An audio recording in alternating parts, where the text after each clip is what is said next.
The broadcast is now starting. All attendees are in listen-only mode. Hi, everybody. Thank you so much for joining the Video Everywhere presentation today. My name is Lindsay O'Connor. I'm with AdTaxi, and just really excited to go through some trends and things that we're seeing within digital video. I'm sure a lot of you have joined this call just because of all of the hype and the trends that you're seeing as marketers with digital video. But I want to make sure and point out some really important things. Typically, when we think about digital video, we might think about YouTube or a video creative on social media.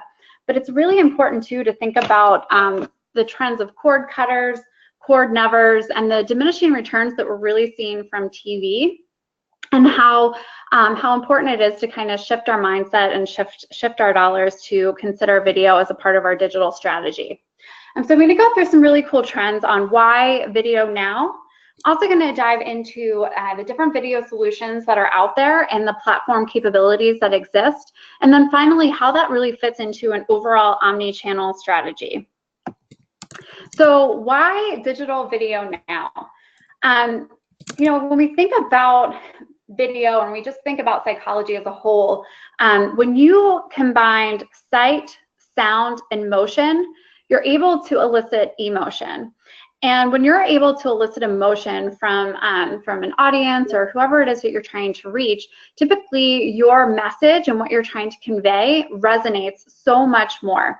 So even if you think about an example for yourself, I know Geico commercials tend to be really funny. So one that you could remember might come to mind. I know personally, Subaru videos tend to resonate with me a ton because I'm a mom, I have kids, and they always show how the cars, you know, protected the family from an accident. So that's a great example of emotion being elicited. The other things too is that video really allows us to control the message and convey the story that we want to tell, right? We're able to really say the words that need to be said. It's not just one single image that we're hoping people take away whatever it is we're trying to tell them, right? We're specifically giving them the words, the actions, and the sound. So typically I'm doing a very similar presentation to a room full of 200 people, so I'm able to see people raise their hands. But I can tell you, I asked this question, have you ever been to Central Oregon? And maybe out of a room of 200, I get, you know, maybe 5 or 10 people that raise their hands. The rest do not. And I asked them all, you know, why not? Like, what hasn't, you know, appealed to you about going to Central Oregon? And frankly, it's something that has never been on my radar before either. And then I show them this, and I play this video. How can something be so rugged and luxurious at the same time? Careful planning and a little help from Mother Nature. Meet the indulgent side of Central Oregon, where pristine wilderness meets hot stone massages, James Beard-nominated chefs, and world-class resorts. The wilderness is left unspoiled. You, however, will not be. Central Oregon. Adventure calls. So that's just a great example of a video that, you know, showing Central Oregon and showing all of the beauty and the things that it has to offer is pretty profound. And I know myself, I never considered going to Central Oregon, but once I saw the views and how I could either take my family there or go with my husband and get massages, you know, all of that is really, really cool and something I never would have thought of. And you would never take away from just this single image, right? So that's where video is able to tell that story and really convey an impactful message. So besides video just being a really great creative and a great way to get across whatever it is you want to tell, there are some really great stats here to support what's going on with digital video specifically. So I want you guys to listen to these stats because they are pretty incredible if you take the time to digest. So first one is 85% of the US internet audience watches videos online. 85% of people on the internet are watching videos online, and half of those people are streaming the content through a paid streaming service. Secondly, this one blew me away, is that there has been more content uploaded in the last 30 days than the major networks have uploaded in the last 30 years. Thirdly, more than 500 million hours of video are watched on YouTube each day.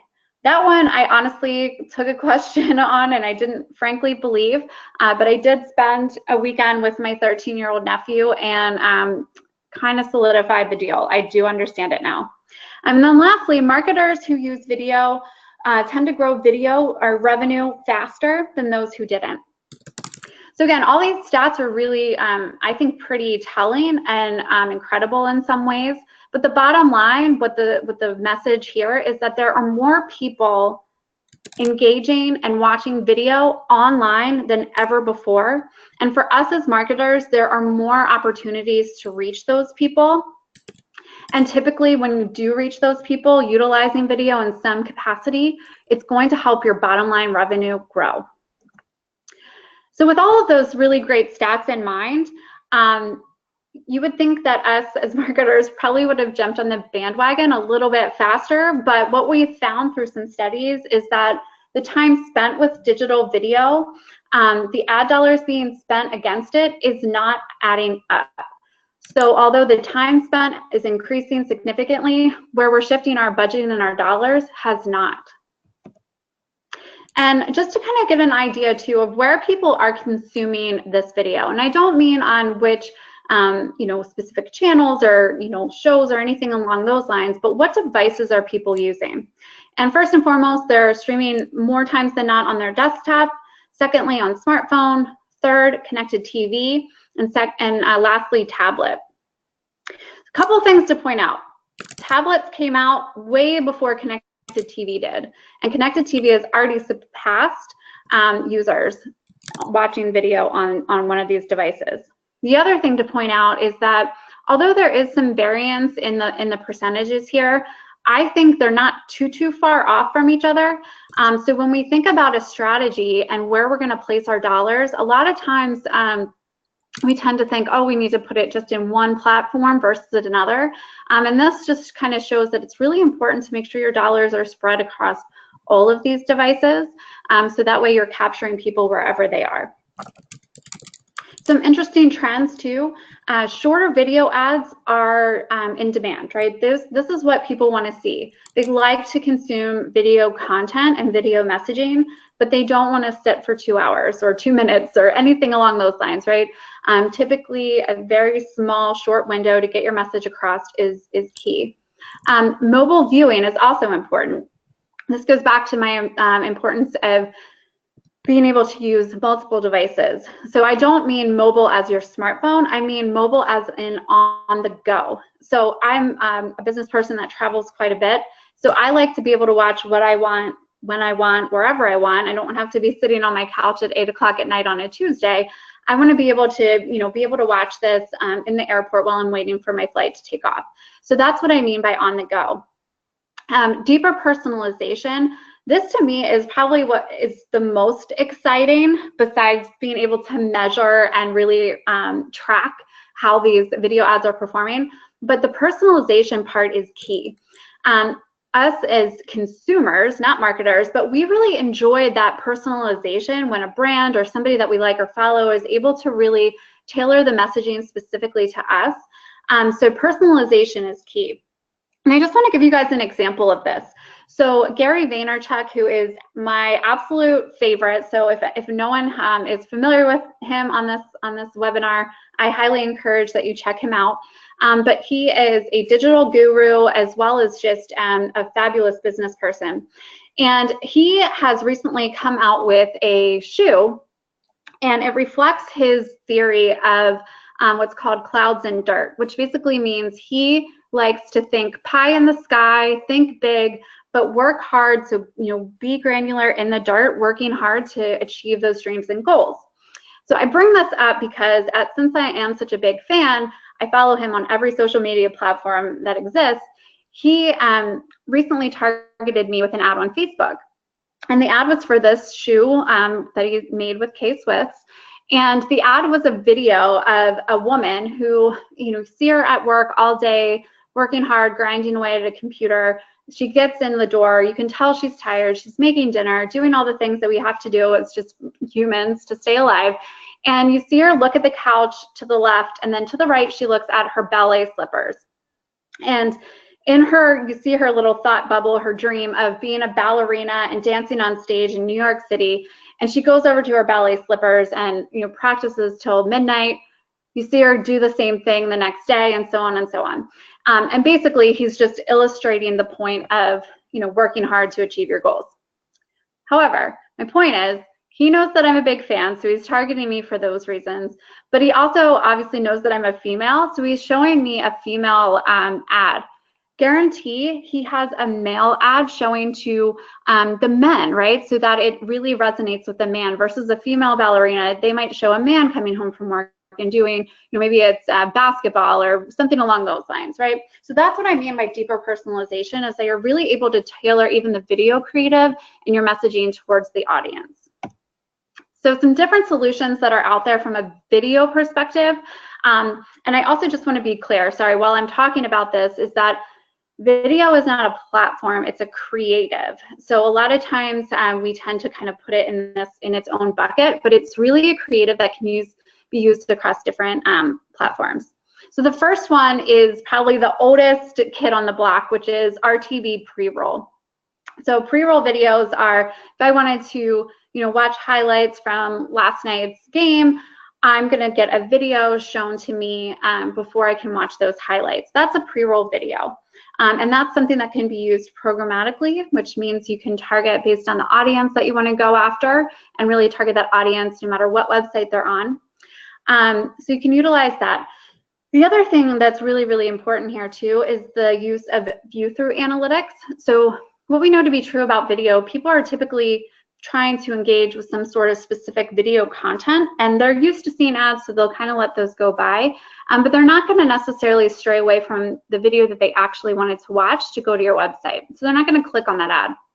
More times than not, what they're going to do is see that message, see the video of the ad that you're trying to promote or the message that you're trying to get out there, and they're going to go to your website organically. And we can measure that action through view-through analytics, and that really helps us to understand if that creative and the messaging that you're putting out there is being effective. Social media is another platform that's really, really great and plays nicely with video creatives. So the different social media platforms that exist that use video very, very, very strategically would be Facebook, Instagram, and Snapchat. We've had success across those three platforms primarily. Depending on the size of your business and the namesake of your brand, I would say Facebook and Instagram would be the best place to go, whereas Snapchat tends to perform a little bit better for a well-known brand, or if you have a very, very loyal following, that's where Snapchat has come into play. But some great things to keep an eye on when you're using social media success metrics would be looking at who has completed the video view. So are people watching the video all the way through or not? So those are different KPIs that you can look at. And then also you can measure, depending upon the service agency or whoever it is that you work with, you can also use view-through analytics as a measurement here with social media. YouTube is another one that is just fabulous. I love YouTube. Again, it's a little bit older, but because it's a little bit older of a platform, it's so much more mature in the targeting that it can offer and the measurements.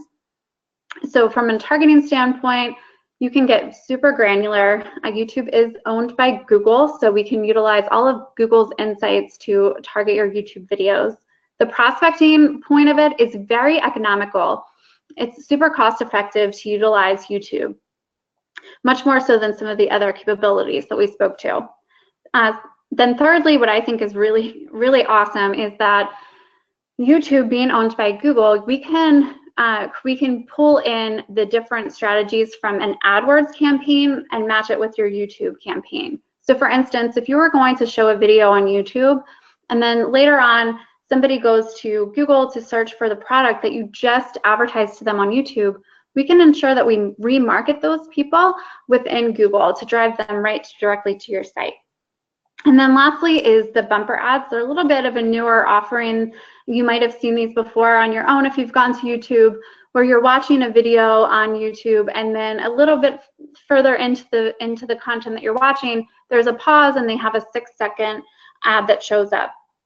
that's an example of a newer strategy that YouTube has put into place and has been really effective. And then finally, there is connected TV. So this is the newest kid on the block and probably the one that is most confusing. So I'm going to spend a little bit more time just making sure that everyone understands what connected TV is. So there's a couple of ways that connected TV can be utilized. The first and foremost is through premium distributors. So a lot of you might have heard of Sling or might be using it on your own, DirecTV, Vudu. Those are distributors that have a bunch of content that you can watch, like ESPN, the Disney Channel. Right? Those are just some examples that these distributors have to offer. So works very, very similarly to your cable provider, but you can be very customized in the channels that you're purchasing. And then there's also direct networks where you can utilize specific apps like A&E, Fox, Discovery, and you can stream the content that typically are on those channels or that those stakeholders own, and you can watch the content directly from the apps that can be put onto your connected TVs. And if you're not exactly sure what a connected TV is, it can actually be, it's content that's being streamed on the biggest screen in your house, which is your television, and that content can be streamed through a variety of ways. First one is a hockey puck, which is similar to your Roku.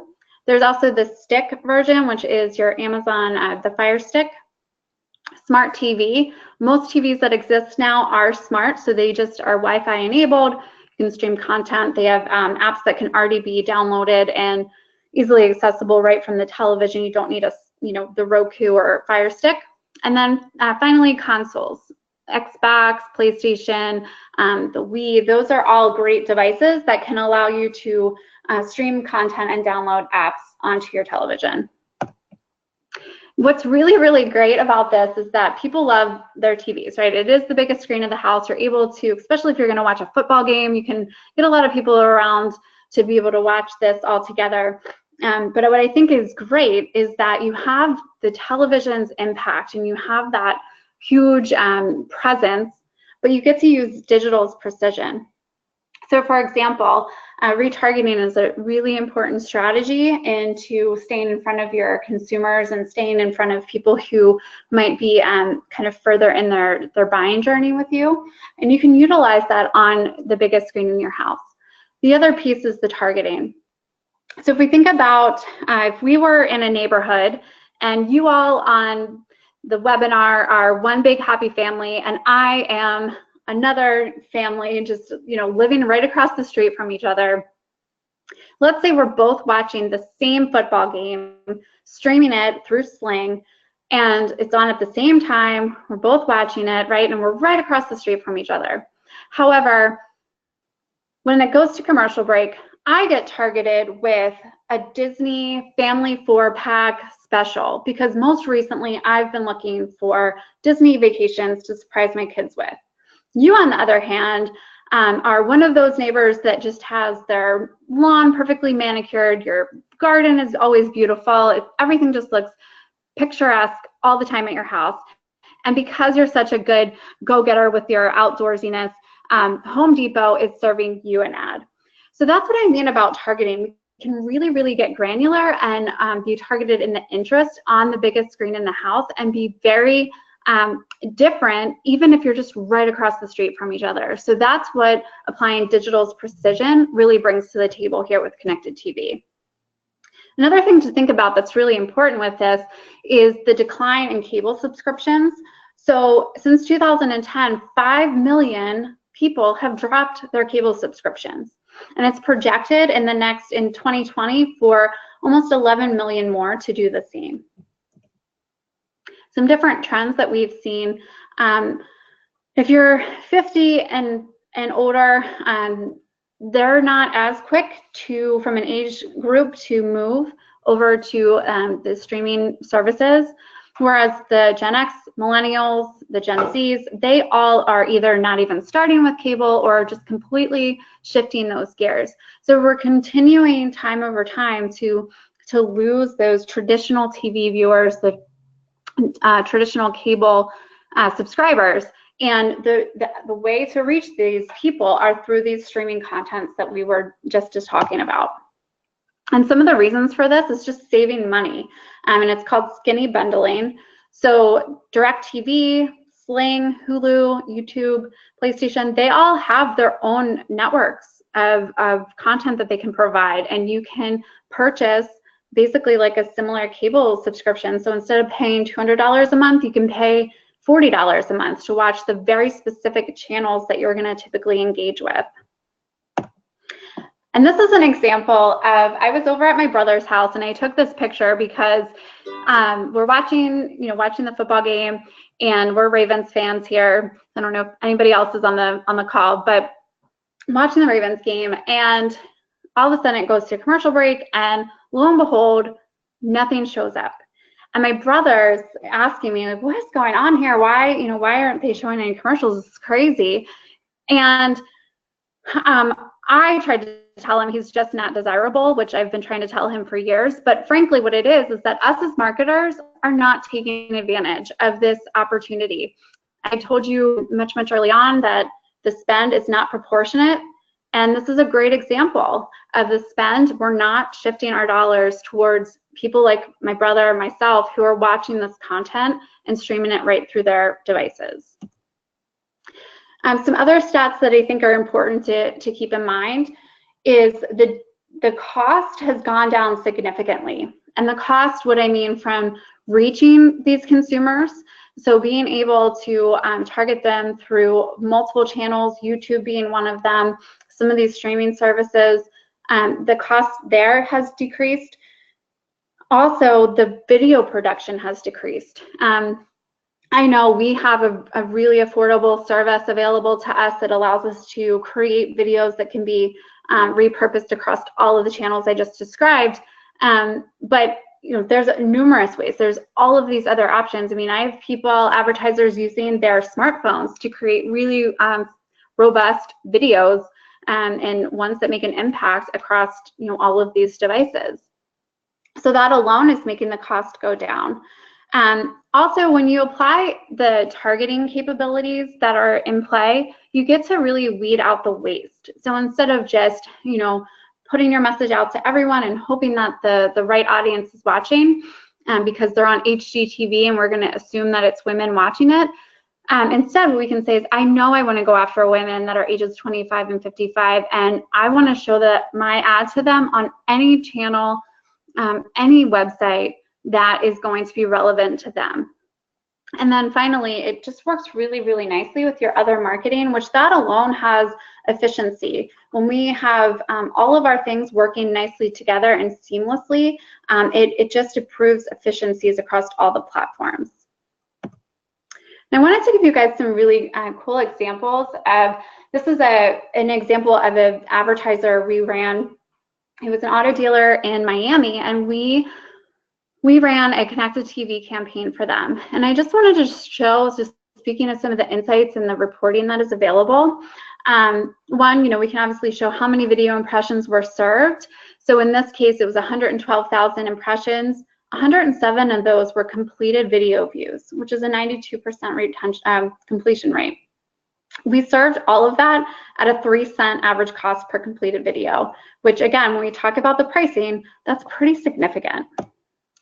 Also, the other thing here that we can see is, and it's really hard to see this, so I do apologize, but down here is the different segments of audiences that we were serving. So we had a live sports segment, we had a demographic specifically segment that were Spanish speakers, we had what's called run of network, so people that just lived in the Miami market, and we also had retargeting segments. So we can show what videos were completed across all of those different audience segments. And what that does for us as an agency is allow us to see which audience segments are performing best and actually completing that video view, so we can shift dollars to what makes most sense. And then also it's really cool, I think, to have the insights into who actually is viewing this video content. Males tend to be higher in this scenario, so 56% more males. And then also, if you look at just the age demographics of those males, it's 35 to 45 is around the highest segment of people viewing. And then finally, what I think is really pretty cool is you can also see the other interests that they have in mind. So besides just, we were really focused on sports in some of these scenarios, but they were also interested in home and garden, animals, video games. So that's just good to know for future advertising and other targeting that you might have running. Finally, what's really great is conversions. So this was, like I said, an auto dealer. So obviously we can't map how many specific cars were sold, but what we can do is see how many times we were able to drive views to very specific make and models. And that's what we did in this case. And we were able to see that, number one, this is time of day, or the day of the week. Wednesdays drove the most conversions, and that we had more impressions on Thursdays. So might not be super relevant, but what we might want to do is shift budget to more impressions on Wednesdays, since we tend to get more conversions during that time period, or even shift to a Tuesday, so we can really gear these people up to come convert on Wednesday. And then just a final, like I said, the VDP page view, which is one of the most important things when you're measuring automotive. You can see which demographics and ad groups actually drove the most VDPs across the board. So these are just some important metrics, and really just an example of all of the really cool things we can track with connected TV. And then finally, I just want to kind of mention how this fits into an overall omni-channel strategy. And the word omni-channel just describes having all of your platforms, specifically to digital in this case, work harmoniously together. So like I said, video is a creative format. It is not a platform. And you can use that really robust creative across all of these things that we talked about today. So RTV pre-roll, social, YouTube, addressable TV, connected TV, and they can all work hand in hand with each other. All of these have retargeting capabilities, all of these have view-through capabilities, and one can feed into the next. So it's really great to have a robust strategy across all of these platforms, targeting a very specific audience, having retargeting in play across all of these audiences, and optimizing to completed video views. That's how you really have a nice omni-channel strategy within video. And some other ways to think about this, the approach that we typically take with all of our advertisers is answering 3 very specific questions, which will help you apply the strategies we talked about. First and foremost, who do you want to reach? Secondly, what do you want to tell them? And thirdly, what do you want them to do? So when we answer the first question of who do you want to reach, it's really important that you get really key in on your current audience base. So you can use that through a variety of business intelligence. First and foremost, Google Analytics, one of my favorites. You can get so much insight into the people who are currently coming to your site, engaging with your brand. Also CRM, if you have a CRM, utilize that database.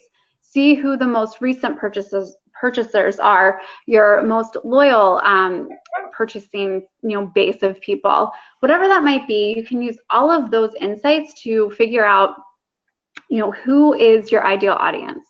Then we can layer in third-party targeting, which is great. There's a lot of data providers out there. There's a lot of ways that, like I said, YouTube collects data, Facebook does. There's a lot of ways for us to get extra layers of targeting segments, and that's where we would layer in third party on top of that first party. And then thirdly, lookalike modeling is basically, if we see somebody is extremely loyal, purchases from you all the time, let's go find more people like them, right? And that's what lookalike modeling does.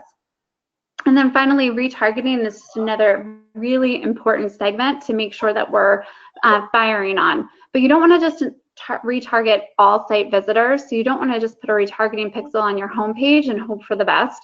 You want to put them on very specific pointed landing pages of your website. So making sure that you're retargeting the people who have gone further along and are actual engaged site visitors.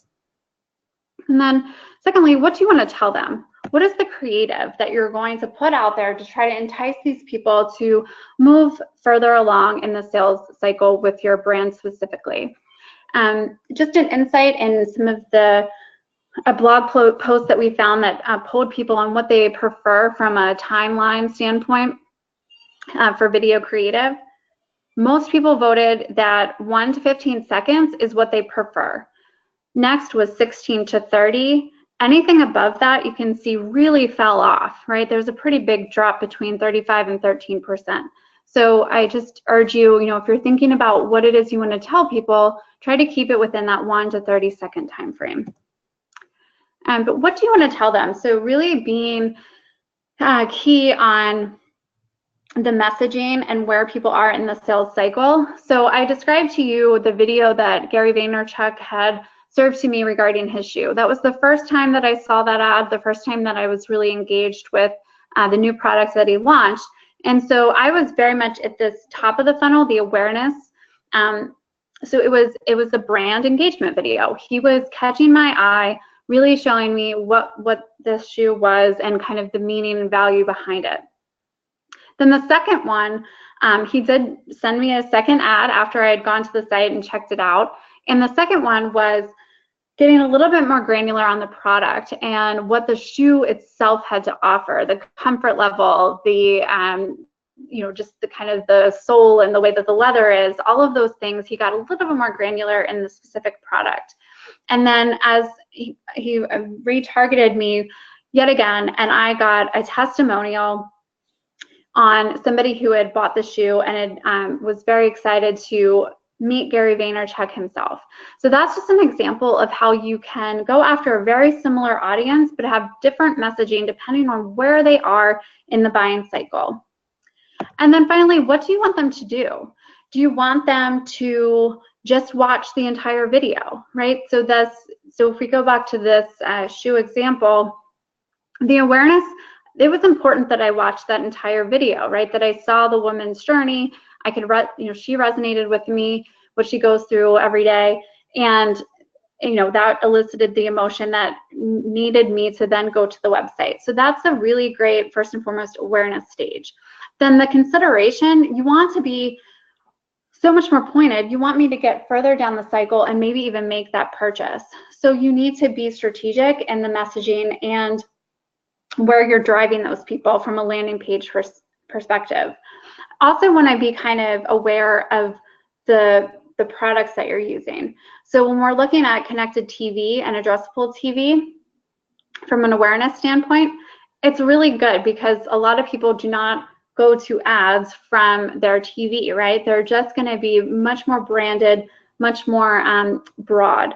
But when you retarget those people, utilizing Facebook, YouTube, pre-roll, which most of those components are desktop or mobile specific, those allow us to then go to the website directly and maybe click on an ad and go learn more. So you want to make sure that you're aligning the actual platforms and the products that are available to what it is that you want the people to do. And then finally, retargeting should really be just utilized across all of the devices that are out there, all of the platforms, to help drive that final decision. And then finally, if you're trying to measure success, really looking at the reach and frequency. So we know to be true that people need to be touched or have an impression 8 times at a minimum for them to take some sort of action.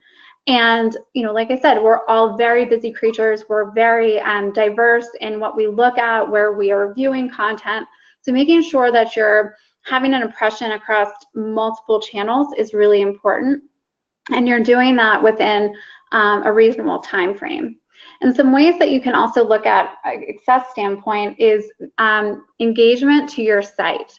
So are people coming into the homepage and bouncing? Are they leaving? Or are they coming in and spending time and getting further down the funnel than maybe what you've seen before?